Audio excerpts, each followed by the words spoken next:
Semester 3 में सेक paper जिनका constitution of India एवं ह्यूमन राइट्स है, उनके लिए मैं कुछ गेस क्वेश्चंस दे रहा हूं, लगभग 60 क्वेश्चन, जिसमें से 40 क्वेश्चन अवश्य इन्हीं गेस क्वेश्चनों में से रहेगा। पिछली बार के वीडियो में मैंने बताया था कि संविधान के प्रथम वक्ता डॉक्टर राधाकृष्णन थे। एक बहुत इंपॉर्टेंट क्वेश्चन है, संविधान सभा का सलाहकार किसे बनाया गया था? तो इसका जवाब है श्री BN राव को संविधान सभा का सलाहकार बनाया गया था। पंडित जवाहरलाल नेहरू ने संविधान सभा में उद्देश्य प्रस्ताव पेश किया था और ये उद्देश्य प्रस्ताव उन्होंने 13 दिसंबर 1946 ईस्वी को पेश किया था। क्वेश्चन आपको पूछ सकता है कि उद्देश्य प्रस्ताव किस तिथि को पेश किया गया था और किनके द्वारा पेश किया गया था? तो जवाब होगा कि उद्देश्य प्रस्ताव 13 दिसंबर 1946 को पंडित जवाहरलाल नेहरू के द्वारा संविधान सभा में पेश किया गया था, अर्थात प्रस्तुत किया गया था। संविधान सभा ने संविधान बनाने के लिए कई समितियां बनाई थी, जिसमें सबसे प्रमुख समिति प्रारूप समिति थी। इस प्रारूप समिति का गठन 16 अगस्त 1947 को हुआ था। क्वेश्चन ये पूछ सकता है कि प्रारूप समिति का गठन कब हुआ था? तो जवाब होगा 19 अगस्त 1947। सॉरी, अभी हमने बोल दिया था 16 अगस्त, एक्चुअली ये सही उत्तर है 19 अगस्त 1947। अगला प्रश्न हो सकता है कि प्रारूप समिति का अध्यक्ष कौन थे? तो आपको जवाब देना है प्रारूप समिति के अध्यक्ष डॉक्टर भीमराव अंबेडकर थे। उसी तरह से क्वेश्चन पूछ सकता है कि संविधान को हम लोगों ने पहली बार कब अंगीकार किया, अर्थात भारत में संविधान पहली बार कब लागू हुआ? तो उसका जवाब होगा 26 नवंबर 1949 ईस्वी को संविधान सभा ने संविधान को अंगीकार किया था, अर्थात उसी दिन संविधान लागू हुआ था। लेकिन उस दिन पूरा संविधान लागू नहीं हुआ था।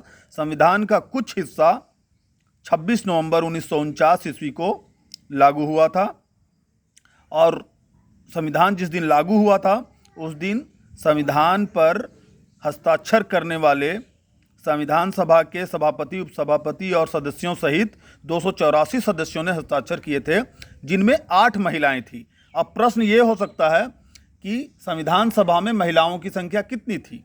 तो आपको जवाब देना होगा कि महिलाओं की संख्या 8 थी। अब है कि जो क्वेश्चन बन सकता है कि संविधान पहली बार भारत में कब लागू हुआ? तो जैसा कि अभी हमने बताया था 26 नवंबर 1949 ईस्वी को संविधान का कुछ हिस्सा लागू हुआ था। लेकिन क्वेश्चन अगर पूछे कि संपूर्ण संविधान यानी पूरा का पूरा संविधान भारत में कब लागू हुआ था, तो आपका जवाब होना चाहिए 26 जनवरी 1950 ईस्वी को संपूर्ण संविधान भारत में लागू हुआ था। और चूंकि पहली बार संविधान 26 नवंबर को लागू हुआ था, इसीलिए 26 नवंबर के दिन को हम लोग संविधान दिवस के रूप में मनाते हैं या फिर विधि दिवस के रूप में मनाते हैं, क्योंकि 26 नवंबर 1949 ईस्वी को ही संविधान का कुछ हिस्सा पहली बार लागू हुआ था। 26 जनवरी 1950 ईस्वी को भारत को गणतंत्र घोषित किया गया और प्रथम गणतंत्र दिवस मनाया गया 26 जनवरी 1950 को। डॉक्टर राजेंद्र प्रसाद को भारत का प्रथम राष्ट्रपति नियुक्त किया गया।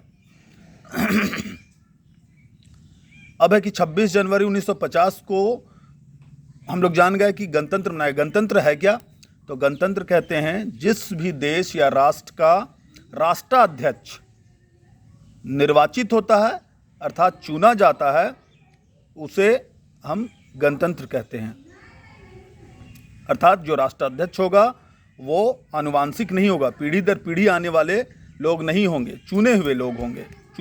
चुने हुए व्यक्ति को ही राष्ट्राध्यक्ष या राष्ट्रपति बनाया जाता है, तो वैसे राष्ट्र को गणतंत्र कहते हैं। अगला पॉइंट जो है जिससे क्वेश्चन बन सकता है कि डॉक्टर भीमराव अंबेडकर को संविधान का पिता कहा जाता है, तो क्वेश्चन ऐसे बन सकता है कि संविधान का पिता किसे कहा जाता है? तो आपका जवाब होगा डॉक्टर भीमराव अंबेडकर। अगला जो बहुत महत्वपूर्ण पॉइंट है और जानना चाहिए कि भारत के संविधान में प्रस्तावना या उद्देशिका के अलावा 395 अनुच्छेद तथा 8 अनुसूचियां थी, किंतु आज आज अनुच्छेदों की संख्या भी लगभग 400 से अधिक हो गए हैं और अनुसूचियां भी 8 से बढ़कर 12 हो गई हैं तथा मूल संविधान जब लागू हुआ था तो उसमें सिर्फ 22 भाग थे, जबकि अभी संविधान में 25 भाग हैं। तो आपको यहाँ से प्रश्न पूछे जा सकते हैं कि अभी संविधान में कितनी अनुसूचियां हैं, तो आपको बताना होगा कि 12। संविधान जब लागू हुआ तो कितनी अनुसूचियां थी, तो आपको बताना होगा कि 8 अनुसूचियां थी। मूल संविधान में कितने भाग थे, यानी संविधान में कितने भाग थे, तो आपको बताना होगा संविधान में 22 भाग थे और आज बढ़कर 25 भाग हो गए हैं संविधान के, यानी आज संविधान जो है 25 भागों में बटा हुआ है। संविधान जब लागू हुआ था उसके बाद उसमें बहुत सारे संशोधन हुए और पहला संशोधन 1951 ईस्वी में हुआ था। तो इसी संशोधनों के तहत 42वें संविधान संशोधन के तहत प्रस्तावना में, संविधान का जो प्रस्तावना है, प्रियम्बल बोलते हैं इंग्लिश में, उसमें 3 शब्द जोड़े गए, समाजवादी, पंथनिरपेक्ष और अखंडता। ये तीनों शब्द 42वें संविधान संशोधन द्वारा जोड़े गए और ये 42वां संविधान संशोधन हुआ था 1976 ईस्वी में। आपको एक प्रश्न और पूछा जा सकता है कि विक्रम संवत के अनुसार संविधान कब लागू हुआ था, तिथि क्या थी, तो हम लोग बताएंगे कि विक्रम संवत के अनुसार संविधान जो है वो मार्गशीर्ष महीने के शुक्ल पक्ष की 7वीं तिथि को और संवत 2006 को लागू किया गया था।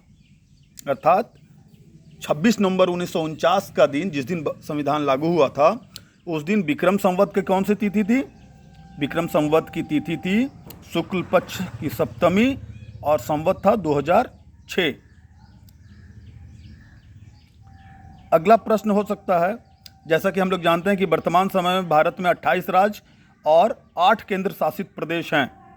तो आपसे प्रश्न पूछा जा सकता है कि अभी भारत में कितने राज्य और कितने केंद्र शासित प्रदेश हैं, तो आप बताएंगे कि 28 राज्य हैं और 8 केंद्र शासित प्रदेश हैं। तो 28 राज्य तो हम लोग जानते हैं, 29 राज्य थे पहले हमारे। एक जो जम्मू कश्मीर राज्य था पहले, अब उसे क्या बना दिया गया है, अब उसे बना दिया गया है केंद्र शासित प्रदेश। तो आइए केंद्र शासित प्रदेशों का क्रम देखते हैं कि 8 वो कौन कौन से हैं। ये रहे केंद्र शासित प्रदेश और उसकी राजधानियाँ। 8 केंद्र शासित प्रदेश हैं। अंडमान एवं निकोबार द्वीप समूह, जिसकी राजधानी पोर्ट ब्लेयर है। दिल्ली की राजधानी दिल्ली है। चंडीगढ़ की राजधानी चंडीगढ़ है। लक्षद्वीप की राजधानी कवराती है। दमन व दीव की राजधानी दमन है। पुडुचेरी की राजधानी पुडुचेरी है। जम्मू और कश्मीर की राजधानी श्रीनगर है। और लद्दाख जो नया बना है, जम्मू कश्मीर को 2 भागों में तोड़ा गया, जम्मू कश्मीर और लद्दाख, तो लद्दाख की राजधानी लेह है और जम्मू कश्मीर की राजधानी श्रीनगर है। आज हम लोग यहीं तक पढ़ेंगे। अगले वीडियो में मैं इससे आगे के 20 प्रश्न फिर दूंगा। चलिए, बहुत बहुत शुभकामनाएं।